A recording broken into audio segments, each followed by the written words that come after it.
আপোনালোকে সকলোৱে জানে যে কাইলৈ ৰংঘৰ প্ৰকল্পটোৰ আধাৰশিলা স্থাপন হ'ব। আধাৰশিলা স্থাপন অনুষ্ঠানটোত আহোম নিয়মৰে আমি আধাৰশিলা স্থাপন কৰিব খুজিছোঁ।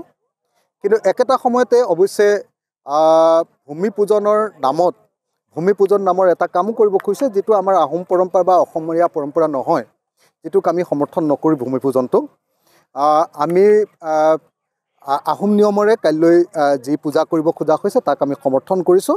কাইলৈ ৰংঘৰ প্ৰকল্পটোৰ আধাৰশিলা স্থাপন কৰাৰ পাছতে আমি অসমৰ মুখ্যমন্ত্ৰী ডাঙৰীয়াক অনুৰোধ জনাইছোঁ, তাৰ আগতে বা পাছতে এবাৰ তলাতল ঘৰ গোটেই বাউণ্ডেৰীটো চৌহদটো এবাৰ তেখেতে ভ্ৰমণ কৰিব আৰু তলাতল ঘৰৰ চাৰিওফালে থকা যিমান গড় আছে গড়টোলৈকে কিমান শ বিঘা মাটি, মুঠতে মই আপোনালোকক হিচাপটোও দি দিব পাৰোঁ।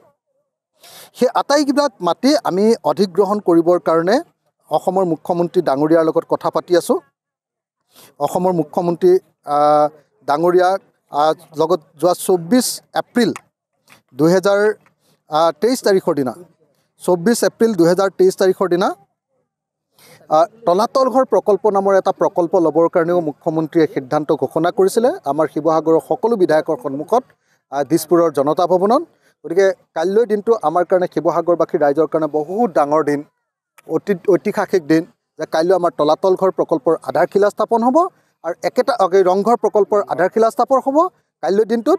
আৰু ৰংঘৰ প্ৰকল্পৰ আধাৰশিলা স্থাপন হোৱাৰ লগতে তলাতল ঘৰ প্ৰকল্পৰ আৰম্ভ কৰা বুলিও মুখ্যমন্ত্ৰীয়ে ঘোষণা কৰিব বুলি আমি আশা কৰি আছোঁ।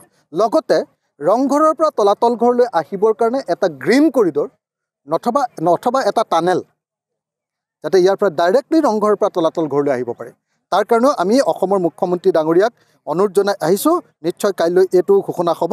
মই আপোনালোকক জনাব খুজিছোঁ যে তলাতল ঘৰত সৰ্বমুঠ 157 বিঘা 3 কঠা 2 লোচা চৰকাৰী মাটি আছে ইয়াৰ কেম্পাছত চাৰিওফালে, আৰু পট্টাভুক্ত মাটি আছে 308 বিঘা 4 কঠা 10 লোচা। গতিকে সৰ্বমুঠ 434 বিঘা 10 লোচা মাটি, 434 বিঘা 10 লোচা মাটি তলাতল ঘৰৰ চাৰিওফালে থকা গড়ৰ চাৰিওফালে থকা 434 বিঘা মাটিক আমি অধিগ্ৰহণ কৰিবৰ কাৰণে যোজা কৰি আছোঁ, আয়োজন কৰি আছোঁ। আৰু আশা কৰোঁ যে কাইলৈ মুখ্যমন্ত্ৰী ডাঙৰীয়াই তলাতল ঘৰ প্ৰকল্পৰ কথা ঘোষণা কৰিব আৰু লগতে এই মাটিখিনি অধিগ্ৰহণৰ কথাও ঘোষণা কৰিব। আৰু যদি এই মাটিখিনি অধিগ্ৰহণ কৰাৰ কথা হৈ যায়, তেতিয়াহ'লে আজি তলাতল ঘৰত চলি থকা যি আমাৰ মেডাম মেফি অনুষ্ঠান, এই মেডাম মেফিৰ উদ্যোক্তাসকল আৰু লগতে আমাৰ যিসকল ইয়াৰ টাই পণ্ডিতসকলৰ অনুৰোধ অনুসৰি আমি চাউচেন ৰেন এটা প্ৰতিষ্ঠা কৰিবৰ কাৰণেও ইয়াতে 10 বিঘা মাটি দিবৰ কাৰণে মই অসমৰ মুখ্যমন্ত্ৰী ডাঙৰীয়াক অনুৰোধ জনাম আৰু দিবৰ কাৰণে ব্যৱস্থা গ্ৰহণ কৰিম। ঐতিহাসিক ৰংঘৰ বাকৰিত যিটো প্ৰকল্প হ'ব, এই প্ৰকল্পটো প্ৰকৃততে ভূমি পূজন হ'ব নালাগে, ভূমি পূজনেই হ'ব। কিন্তু টাই আহোমৰ যিটো পৰম্পৰাগত অনুষ্ঠান আইলেং দিন বুলি কোৱা হয়, সেই আইলেং দিনৰ মতেই হ'ব বুলি মই আজি সদৌ অসমবাসী ৰাইজলৈ প্ৰণাম জনাইছোঁ। কাৰণ চাওফা চাওলুং চুকাফাই বৰ অসম প্ৰতিষ্ঠা কৰিবলৈ অহাবেলিকা যেতিয়া কোনো ৰজা প্ৰজা ৰাজপাট বা বৰ্ণ বৈষম্য সকলোকে সামৰি হাত ৰাজ মিলাই এক ৰাজ কৰিছিলে, তেতিয়াও কৰা নাছিলে।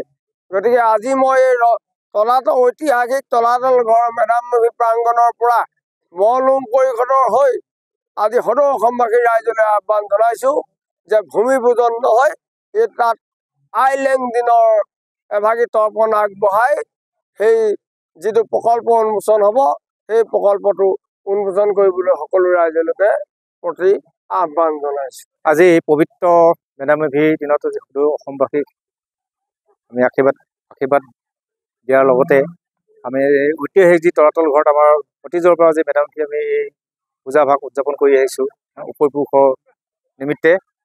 আৰু এই তলাতল ঘৰৰ আজি এই মেডাম মেফি অনুষ্ঠানত আজি আমাৰ কাৰ্যসূচী মতে প্ৰথমতে আমাৰ পতাকা উত্তোলন কৰা হয়, তাৰপিছতে আমাৰ মৈদাম তৰ্পণ অনুষ্ঠানটো আছিলে। মৈদাম তৰ্পণতে আমাৰ স্থানীয় শিল্পীসকলৰ দ্বাৰা আইচিংলাও যিটো আমাৰ টাই আহোমসকলৰ প্ৰাৰ্থনা সেইটো পৰিৱেশন কৰা হৈছে।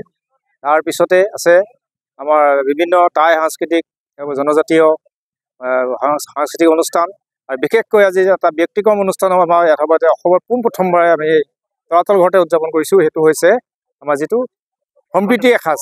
সম্প্ৰীতি এসাঁজ অৰ্থাৎ এখন থালিত আমি বিভিন্ন জনগোষ্ঠী, ধৰক আজি অসমত বিভিন্ন জনগোষ্ঠীৰ মাজত যি সমন্বয় যিটো আগত আছিলে, আজিকালি যি বিভিন্ন মতভেদ হৈছে এইবোৰ সকলোকে পেপাৰ পত্ৰে পাই আছে।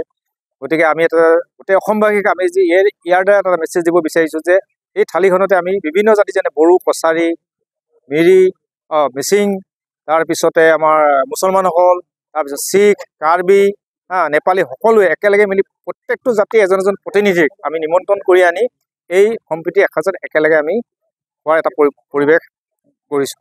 গতিকে আৰু নেক্সট আমাৰ সন্ধিয়ালৈ এটা অনুষ্ঠান আছে। সেইটো হৈছে আমাৰ চুকাফা অহাৰ পৰা যে বৰ্তমান যিজন আমাৰ 42জন স্বৰ্গদেউ আছিলে তেওঁলোকক লৈ আমি এটা আলক্ষ্য এখন নাটকৰ নিচিনাকৈ এটা ৰাইজক আমি দেখুৱাম।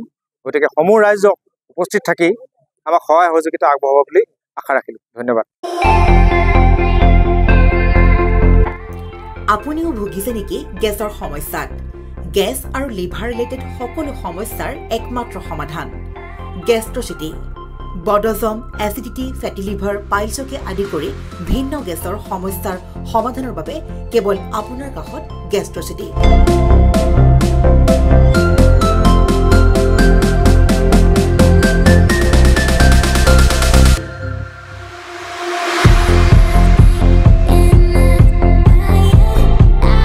ভিজিট কৰক গেষ্ট্ৰচিটি, গুৱাহাটী, হাতীগাঁও চাৰিআলি। যোগাযোগ নম্বৰ 7577999909।